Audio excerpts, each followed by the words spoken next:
जय जगन्नाथ सांग माने नमस्कार दर्शक बंधु। भाद्र मास कृष्ण पक्ष अष्टमी तिथि रे श्रीकृष्ण जन्मग्रहण करथिले। एही दिन को आमे जन्माष्टमी रूपे पालन करिथाउ। एही दिन समस्ते जन्माष्टमी व्रत रखी उपवास रही पूजा करिथांती। एही व्रत घरे जथा स्थापना करी पूजा करि परिबे, नहेले मंदिर जाई व्रत पूजा करि परिबे। नचेत ग्राम रे कोठी नचेत केउठी पूजा होउछि सेठी एकत्रित होई भोग देई पूजा करि परिबे। सकाळु उठी स्नान सारी स्वच्छ वस्त्र परिधान करिबे, घर को परिष्कार परिच्छन्न रखिबे। जदि निर्जल उपवास करबाकू चाहुछंती तेबे करि परिबे, नचेत फल पणा आदि पीकी व्रत मध्य करि परिबे। जन्माष्टमी पूजा घरे जदि करिया पई चाहुछंती करि परिबे। घरे जदि आंठुआ गोपाल बा श्रीकृष्णकर मूर्ति किंबा फोटो को आपण पूजा करूछंती तेबे जन्माष्टमी पूजा आपण घरे मध्य करि परिबे।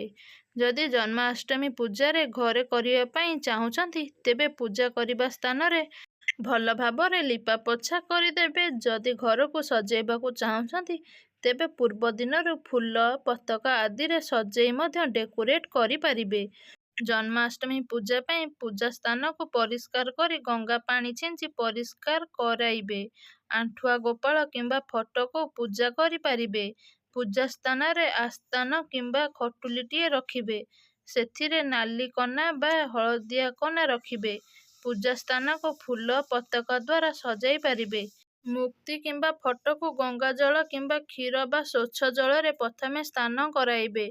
फोटो रे लगाइबे पई फूल माला को गुंथी करी रखिबे। स्नान सरिला परे ठाकुरंकु स्थापना कराइबे, नूतन वस्त्र देबे, चंदन फूल आदि अर्पण करिबे एवं एक कलश स्थापना करिबे। धूप दीप आदि लगाइबे। घर को ब्राह्मण डाकी संकल्प करिबे। एही पूजा 3 धूपरे पूजा होइथाए, सकाळे दिपहरे ओ तापरे रातिरे। सकाळ पूजा रे ब्राह्मण नना पूजा करी अष्टमी बही को पाठ करिबे। एका थरेके संपूर्ण बही पढ़िबा संभव हेबो नाही। घरर सदस्य नना पाठ करि सारिबा परे आपण पढ़ी पारिबे। बही एमिति दिन जाक पाठ हेबो। मध्याह्न समय रे खीरी खेचड़ी डालमा अन्न आदि। मध्याह्न समयर पूजा सरिया परे रात्रिर पूजा बेले पिठा मिठा फल आदि को भोग लगी हुए। रात्रि पूजा ब्राह्मण ननांक द्वारा होइथाए। झुणा दीप दीप आदि लगाई पिठा मिठा फल आदि भोग करिबे। नड़िया ठाकुरंक आगरे बाड़ेइबे। एकत्रित होई जन्माष्टमी पूजा करुथिले भोग दीप दीप नड़िया आदि धरी पूजा स्थान को जिबे। भोग डाला रखी मुंडिया मारिबे। नना आलती प्रदान करी भोग लगाइबे। पुष्पांजलि देई सारिला परे व्रतधारी नड़िया बाड़ा जाए। भोग होई सारिला परे भोग को पाई परिबे। जन्माष्टमी पूजा मध्य रात्रि मध्य होइथाए।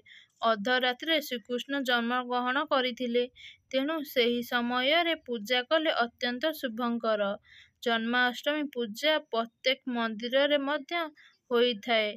जन्माष्टमी परदिन नंद उत्सव पालन होइथाए।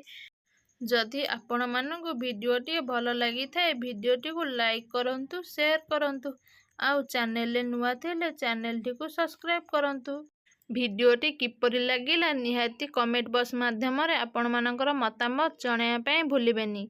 रहुछि नमस्कार। जय जगन्नाथ। पुणी देखा एक सुंदर वीडियो सहित आगामी दिन रे। जय जगन्नाथ।